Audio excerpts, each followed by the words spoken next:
Okay, today we're going to tackle the topic called quantum woo-woo. And Ronnie's eyes just got big, so I know he understands the term quantum woo-woo. And Ronnie, I need you to deprogram me because I think I fell into the abyss of quantum woo-woo. And I started writing an outline for a book, and I was picking up all this, the quantum storytelling, the vibrant field of the storytelling, and how we can move from low frequency modes of storytelling to high frequency modes. And then I started thinking about it, this is really a crock. and I'm not sure I'm using the terms right. So I started studying quantum woo-woo. And those of you who know Deepak Chopra, Joe DIspenza, there's a few other Ikes and other Ickies or something like that, that have roughly 50 to $150 million a piece industries in the quantum woo-woo business. So that means you're buying seminars that are $1,000, $2,000, $3,000. You're paying $25,000 to $75,000 for a visit by Deepak Chopra, I wanted to call him, no, Deepak Chopra, and Joe DIspenza. So what happened a couple years ago is Deepak's on the stage and he starts saying, well, there is no reality, only the reality that you think. If you think something, it'll manifest, and you can manifest a car, you can manifest good health, you can manifest a good marriage, because quantum physics has shown, according to the double slit experiment, that you're either a wave or a particle, and people don't know where it is until the observer effect happens. And some scientists who weren't quantum physicists who are on the stage says, everything you just said is wrong. Because you've just used a whole set of terms in the wrong way, in which they're not scientifically accurate. And Deepak said, well, wait a minute.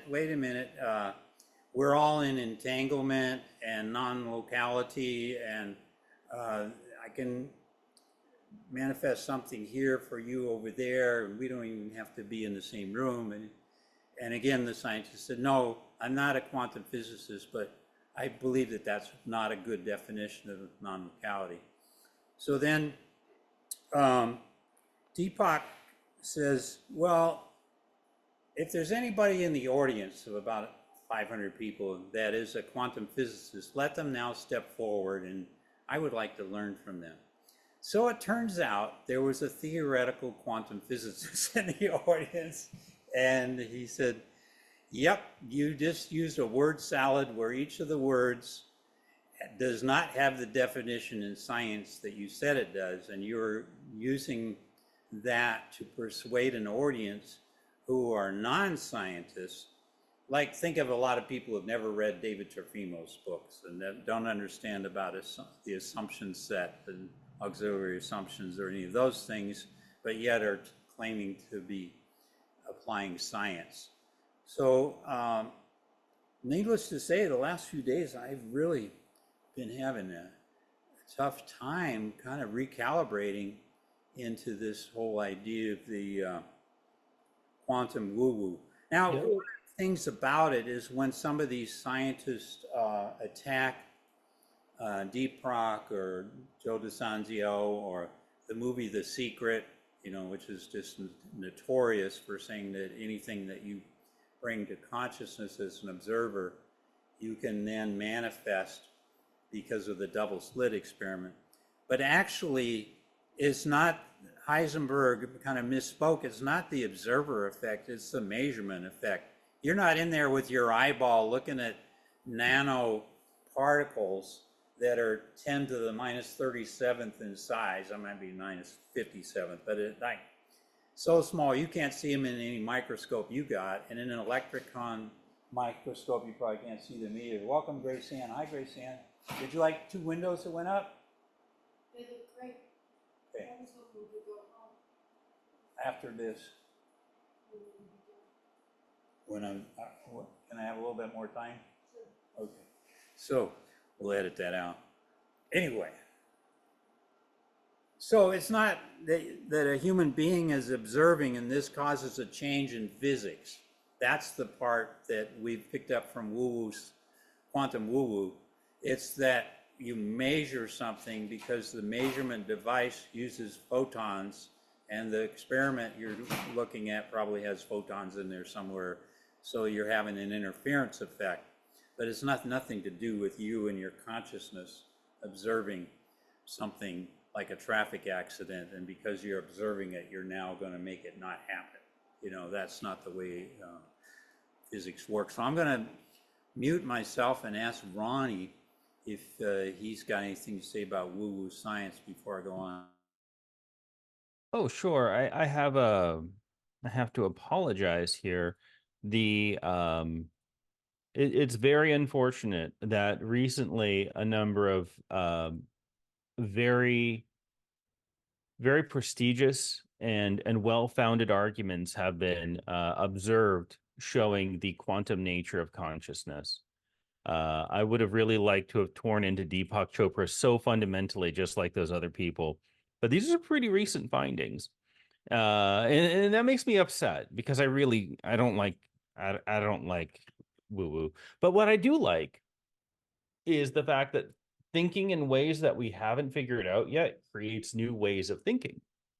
And so, for example, if it wasn't for people saying, think about consciousness in a quantum way, we wouldn't have had the last couple of months of papers showing consciousness in a quantum way.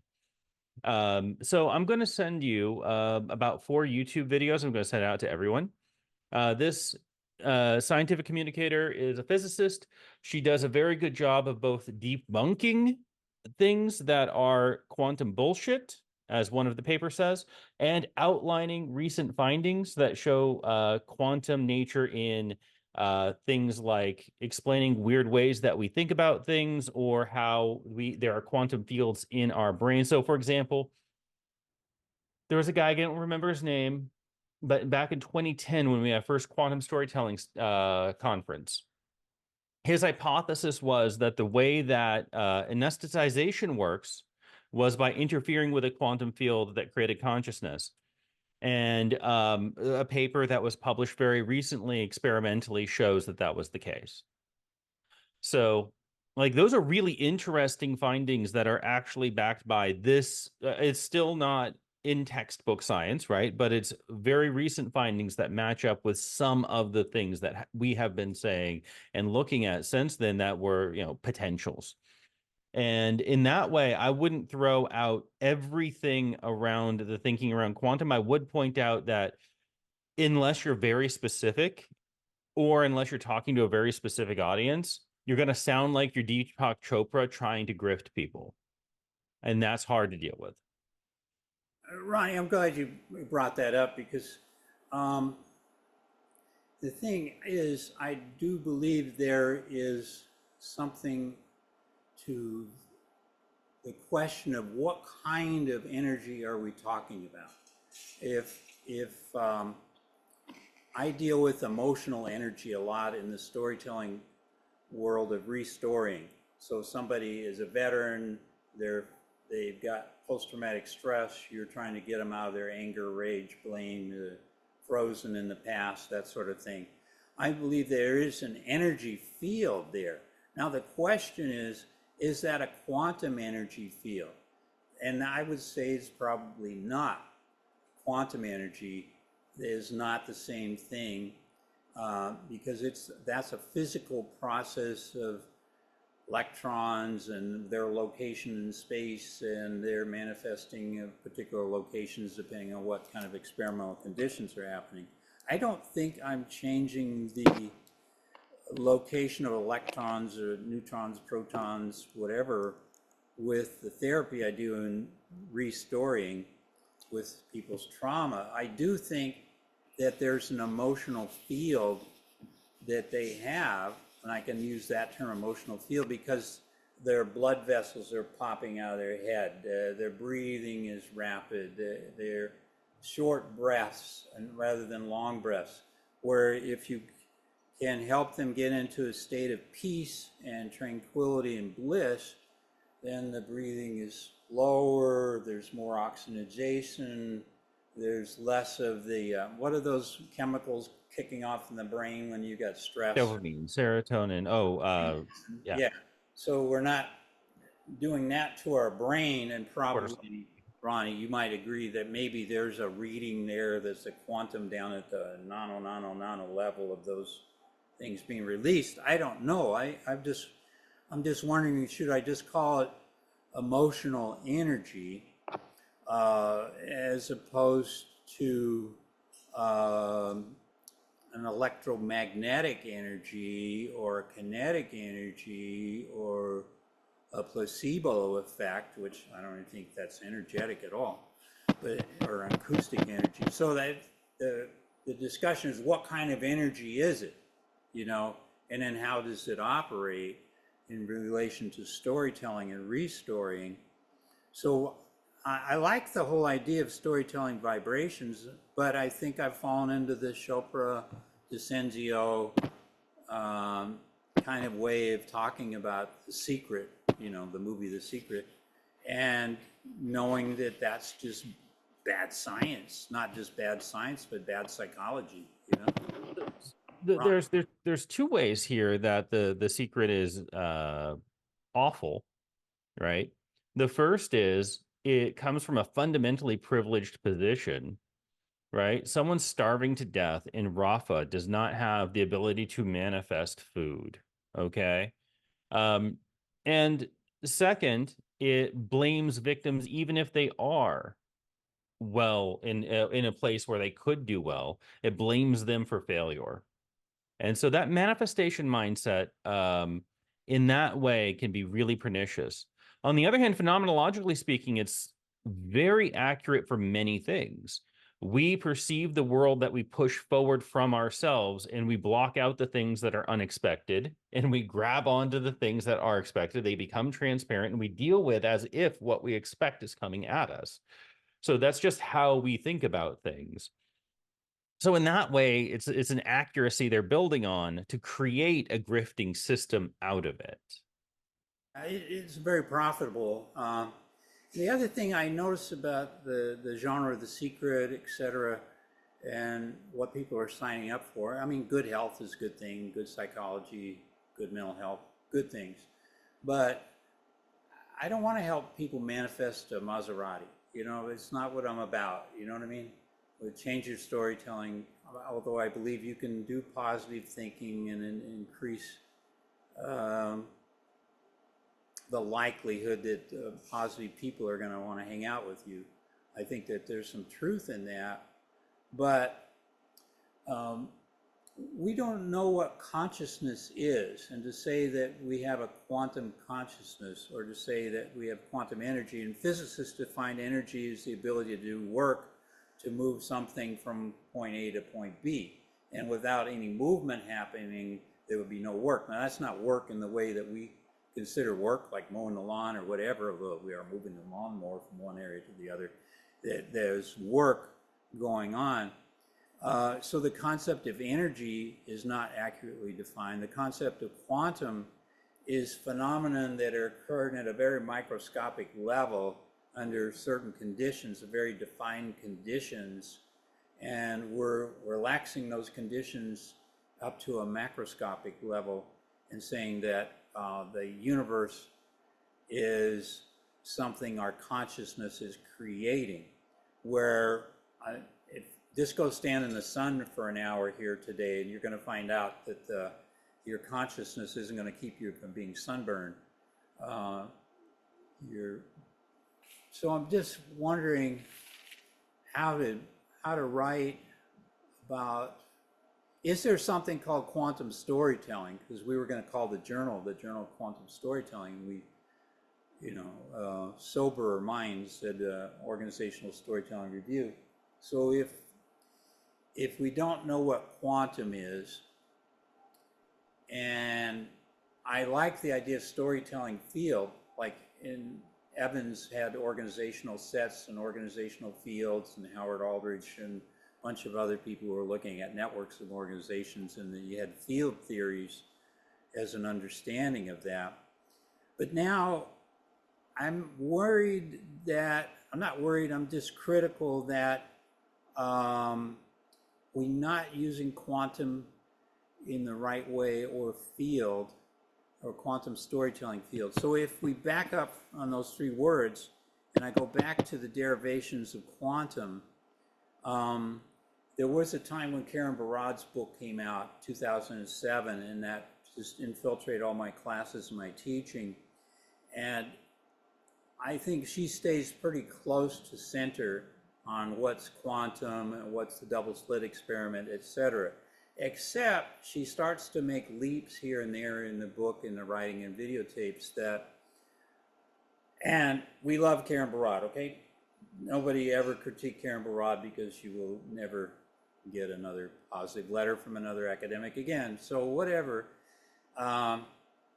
In this interpretation of the intra-activity of materiality and discourse, she wants to place materiality first as a theoretical physicist, or at least a scholar of theoretical physics, and then put discourse second. And that's where I was starting to come up with this notion of the quantum storytelling, that the quantum was the materiality forces and the storytelling was the key aspect of discourse.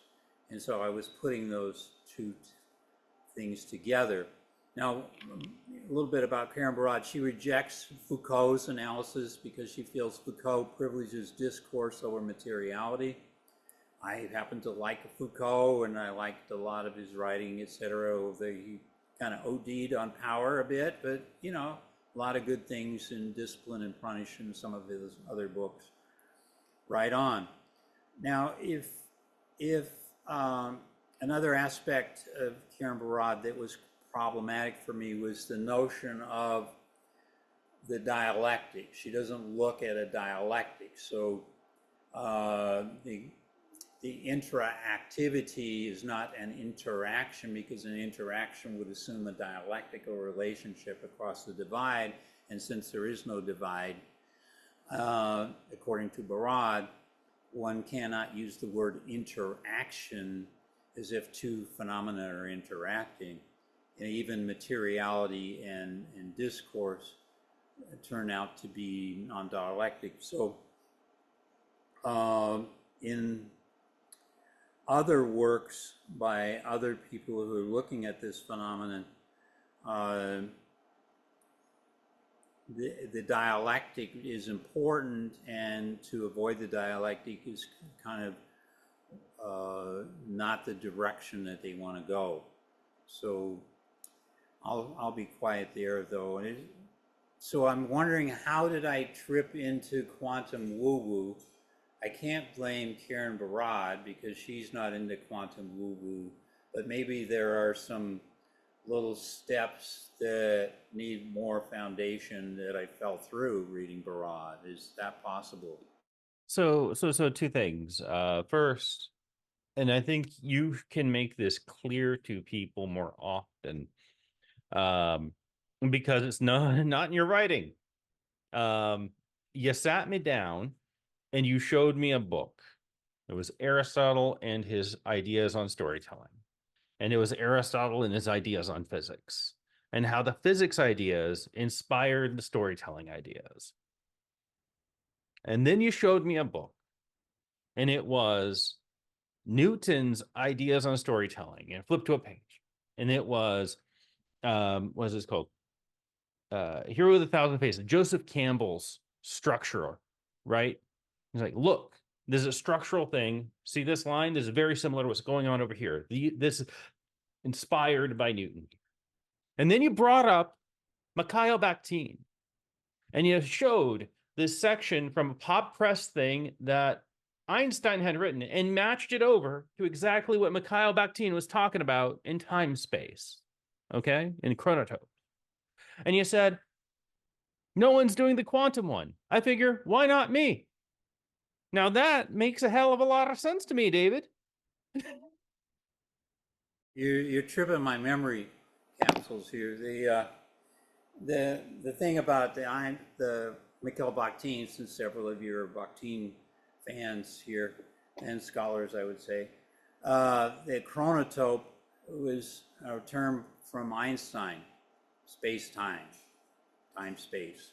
But Bakhtin says he was going to apply it not in the physics interpretation, because he says, I'm not a physicist, so I can't do that, you know, but I will look at literary genre and how they treat these phenomena of space-time, and from adventures that are very romantic, that people are in the love space or in the adventure space, but they don't have their feet on the ground, kind of thing, down to more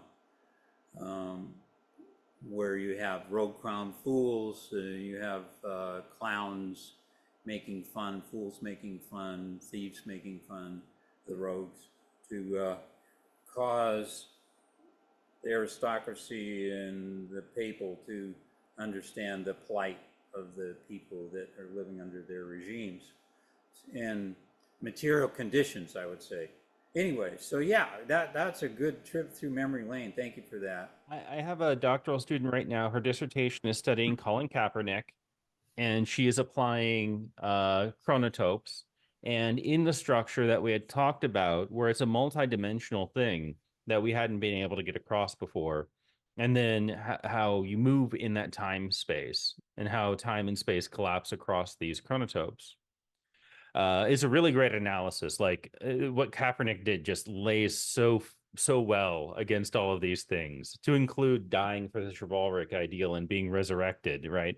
Um, that said, I think Bakhtin didn't finish the Einsteinian project of metaphor, like bringing it over. And if I have a criticism, it would be that we haven't fully understood Einsteinian relativity and integrated that as a metaphor to advance storytelling. Um, so there are aspects of quantum storytelling that are certainly worth it, but we need to be more methodical and thoughtful about it. And that's what my presentations have always been, is me trying to understand it the best as I can, trying to make connections. Ronnie, can I make I'm the Bakhtin fan here, and I just want to remind you all of something. The Einstein part I haven't looked into, so that's what's interesting me. But you have to remember that the chronotopes that Bakhtin was able to develop also came out of his period where Rabelais, that was his dissertation, Rabelais intrigued him by his transgressive nature. And whenever you have clowns or people who are bucking the trends, what you've got really is someone who says, in this space and time, I'm going to break out of what's expected. And he did it so well that the space and time, etc., were not holding him back. So I would say that the Colin Kaepernick example, because if there was someone transgressive while being very respectful in one way, respectful of values that I think should have prevailed, he's Rabelaisian without knowing it. I just wanted to say that because David's right. I'm a huge fan. Yeah, no, yeah, we agree. There's great stuff. And there's audience responses. So the autobiographical is there. There's appeals to his basic energia. So there's also growth things going on. There's a rogue clown fool here. And ultimately, there's these goes at Rabelaisian purge and an appeal to these collective life and ideal matrices.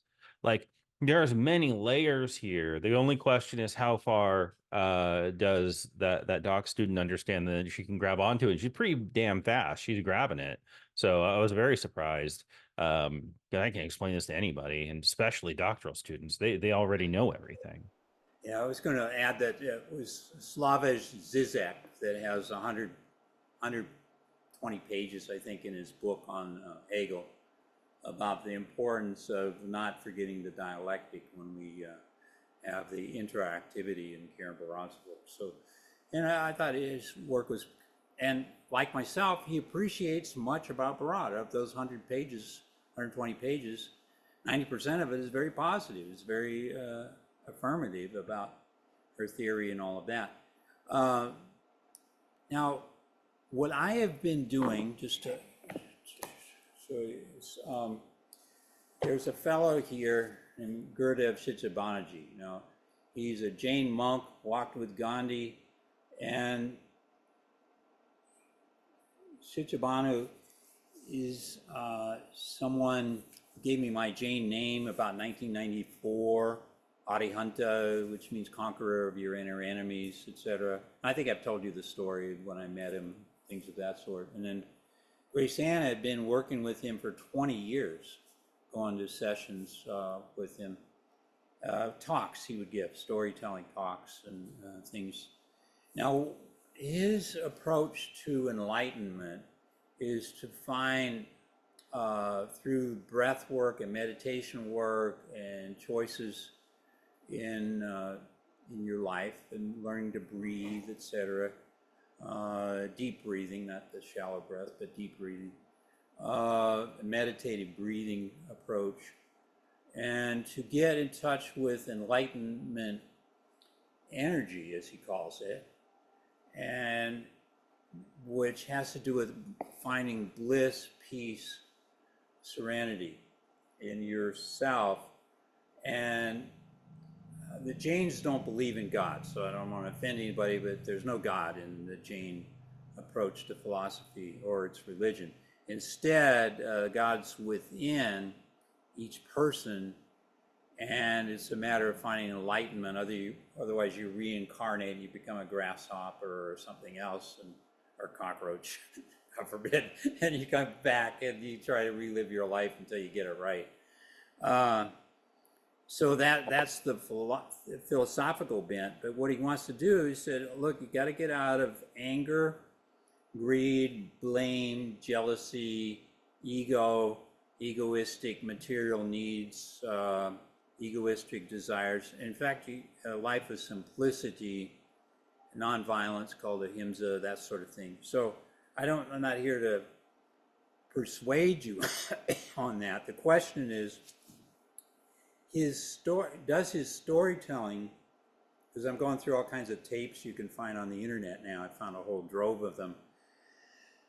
Does that storytelling lead you to moving out of the energetic forces of anger and rage? Because I've had that in my life, because you grew up on welfare and grew up in a divorced family, got divorced myself, blah, blah, blah. So now trying to find enlightenment, I haven't found it yet, but trying to find places where it's possible to meditate in serenity and to do what's called Jain seeing not with your eyes, but seeing more with the spiritual aspect of yourself.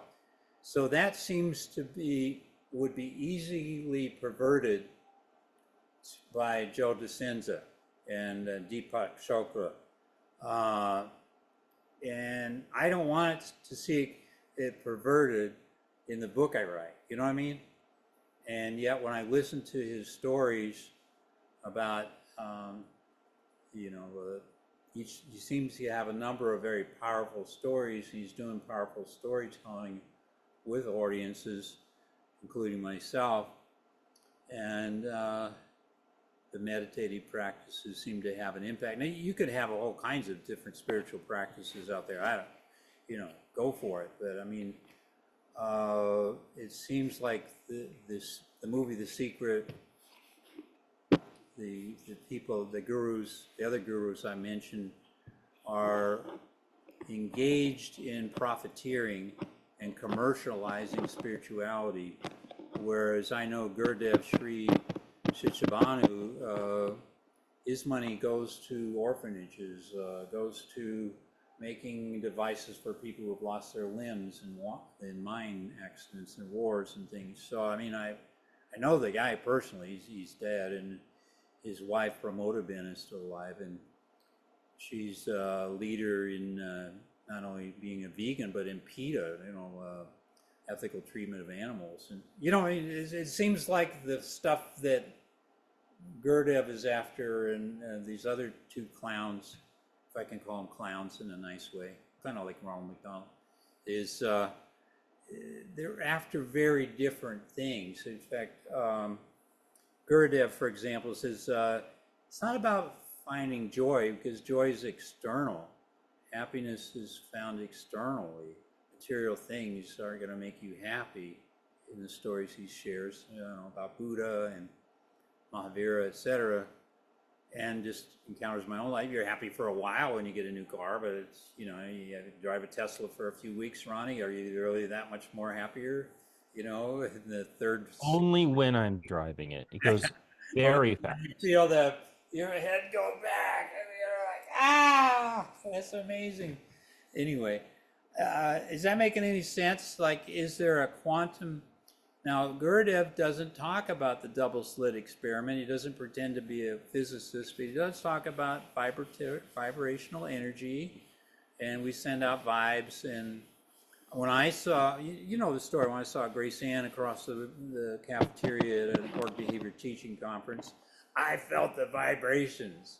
I started to vibe. I don't know what was vibing. Maybe some quantum zones in my head. I was vibing. Not vaping, vibing. And I wanted that vibration. I went over to see her. I said, hey, I heard you say that you're vegetarian. What's good here? I said, I'm a vegetarian. I lied. Okay, I lied. But I've been a vegetarian ever since 1994, But David, there's one part of the idea of quantum and spirituality that will always baffle me, confuse me. That when we write articles, we send them to journals, we've got to be very, very clear as to our methodology. We need to provide proof. We need to do experiments. We have to know what we're talking about. And even when we do know what we talk about, if we don't explain it well enough, our methodology will be torn apart. Well, how can somebody explain quantum woo-woo, which I still don't know exactly what it is, that sounds like it comes from the top of his head? I'd like to divide storytelling that has its roots in spiritual vibration and storytelling which doesn't try to go into the scientific domain without having done the work for it. And it does seem like to me you're talking about the spiritual kind. Yeah, I am, and kind of tiptoeing around it. But the definition of quantum woo-woo is to use terminologies from quantum mechanics, quantum physics in a sentence, and be talking about a topic that has nothing to do with quantum mechanics, nor are the words defined in the same way that a quantum physicist would define those words, or has defined it. And it's also assuming that there's some sort of consensus about the double slit experiment, or about the Copenhagen interpretation, or the many worlds interpretations, hypothesis, all of those sorts of things, when there is no such agreement out there. If you ask what's quantum mechanics, you're going to get different answers from different quantum physicists, including the one that they most agree on. It has nothing to do with Deepak Chopra, and it has nothing to do with Joe DIspenza. But the other ones will say, well, the people aren't agreed on the Copenhagen interpretation. Heisenberg and Bohr are not agreed, and have been in disagreement, and Einstein's in disagreement with them, and we're not sure what the integrated field theory is, and that's why you have David Bohm that goes off into his implicative and explicative order and disagrees with the Copenhagen interpretation. So they have so many interpretations that to use quantum mechanics in a sentence about your spiritual health is what they say, throwing a word salad at the problem, where the words are undefined. So that's what quantum woo-woo is. That's what it means. And yeah, I want to do that. And I've seen things that I consider to be very good work on restoring. Restoring is a practice that goes back to the mid-90s, and it's had very good results on the one-on-one and with families, and I've applied it to working with veterans, et cetera, and with academics as well, and myself. So I think restoring is a process that can be studied with the empirics. But here's the rub, and I probably have to wrap up here. So, when an empiricist, let's say a logical positivist, gets in this conversation and starts putting down Deepak and Joe DIspenza, et cetera, and starts to open therapies, starts to criticize any of the therapies, and then said, well, there's no God because there's no empirical proof. We just don't come into the discussion about God because there's no way for us to prove or not prove that there's anything about God or any kind of spiritual aspect. We can't prove or disprove that. Nobody's defined consciousness to anybody's satisfaction, so we don't know what consciousness is. So to say that you're affecting quantum consciousness, vibration, energy, waves, and frequencies is to mystify and engage in mysticism. But what these people forget, and what Ronnie brought up earlier, is that Newton spent most of his time trying to turn lead into gold and doing that sort of what would be pseudoscience, but he also wrote a book about physics, you know. So yeah, we don't want to throw the baby out with the bathwater. So and here's the thing, if I get in I'll just tell you my confession. I confess I was watching the Trump trial. I was into the Trump thing. I was into the anger, the blame, the fault finding.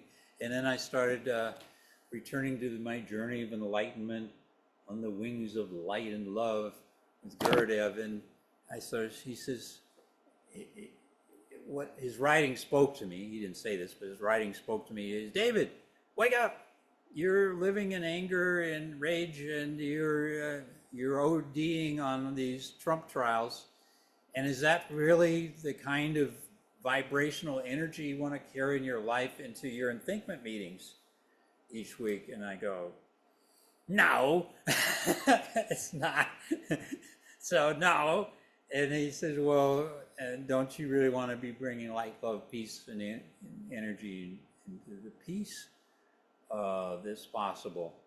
And shouldn't you have compassion for somebody like former President Trump and thinking, well, there's a guy in anger and rage and wants retribution and wants to turn this into a fascist country.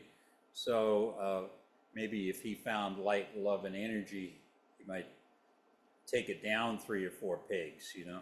So that's sort of why I made this turn. Okay, what are your comments? Because I got to go and take Grace Ann because she wants to leave because there's no, in T1, there's no air conditioning and there's no swamp cooling and it's hot over there. The one thing I thought, David, is I don't know if this is a problem with quantum woo-woo or not, but maybe it's a problem with the sophists that Socrates decried, right? These people exist in all forms, shapes, and colors. I can reflect of a number of what you might call con artists who have appropriated entrepreneurship, religion, strategy, all sorts of stuff, and just misappropriated everything. I'm not sure that quantum physics is unique to this. There's all sorts of these kinds of people everywhere you go, which is unfortunate, but they are. Yeah, I really think you got something there. Everybody that's spoken so far, Sabine, Sky, we didn't hear from you yet. You don't have to say anything, but you are invited to say something because I'm having a life turn here. I'm having an evolution of spirit here. the change in my storytelling. In other words, I want to write a book about how to do storytelling for peace and love and joy and compassion in not just organizations, but in your life. And if I'm doing a storytelling that's, you know, I can really get angry at Donald Trump, maybe that's not the energy I want to soak into my being. You know what I mean? So I think I've got a thesis, but I don't know. I don't know about it. I wanted to show you something and see if I can find it here again. There's this young lady, and I love how students present things. And let's see if I gotta go find it again. Okay, all right. Come back, I hope she's still here. On an influential Okay, so this is gonna be very bad video, but I'm gonna do it anyway. It's this lady, this young student does things about, let's see if I can go down here on my knees. That's what you want, a 76-year-old on his knees. That's why I'm not Catholic anymore. All right, okay, you can kind of see that. Let me get myself out of the picture. Okay, so if I go, yeah, I think that'll work. Okay, so let me turn her up a little bit. Okay, so her name's Anna, and she does these special YouTubes on Deepak and Joe DIspenza and other things. And she's kind of a, I hope Anna, you don't mind, but you're kind of a valley girl, you know? Deepak Chopra is one of the most well-known and influential promoters of alternative medicine and New Age spirituality in the world. Named by Time magazine as one of the top 100 heroes and icons of the century, Chopra, a medical doctor, first gained popularity after his appearance on The Oprah Winfrey Show in 1993. The next year, he would publish his best-selling book, The 7 Spiritual Laws of Success, and to date, he has written over 90 books surrounding the topics of self-help, spirituality, and health. All right.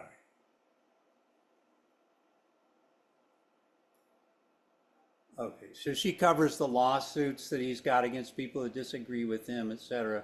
Let's see if we can. Body. Chopra believes that modern physics substantiate ancient Ayurvedic metaphysical principles. Metaphysics, if you don't know, is a branch of philosophy that studies the fundamental nature of reality. It includes questions about the nature of consciousness and the relationship between mind and matter. Physicist Heinz R. Pagels says, "No qualified physicist that I know would claim to find such a connection between modern physics and Ayurvedic principles without knowingly committing fraud." People use quantum mechanics to explain their beliefs about the connection between the body and consciousness, often referred to the wave-particle duality that's observed in something called the double-slit experiment, and Chopra is no different. I'm going to explain this experiment to the best of my ability, and there will be a video on screen to help you visualize it. I think, personally for me, it's a lot more helpful to see it happening. My description of this is partially coming from articles that I read when I talked about this in my Law of Attraction video 2 years ago or whatever, and also partially coming from an article written by Thomas Leah, who has a Bachelor's of Science in Physics. So when electrons are fired through 2 slits onto a wall, they create what's called an interference pattern, similar to waves rather than particles. Scientists were confused by this and thought that maybe the electrons could be interfering with each other, basically hitting each other, bouncing off each other, causing the wave-like pattern to appear on the wall. But when they fired the electrons one at a time, it created the same interference pattern, which led them to determine. Okay, so I don't want to take too much of her video because I don't know what the copyright laws are, but I thought it was kind of nice that somebody kind of the age of our students would be doing this work, and I really like her tracking out the money, following the money, how much money are these people getting, what do they charge for their services, and what are the results that are happening. And would Deepak Chopra change his woo-woo? No, because it would affect his bank account. He obviously wouldn't, so she has this kind of logic that cuts through things that's really nice. So that concludes my presentation today.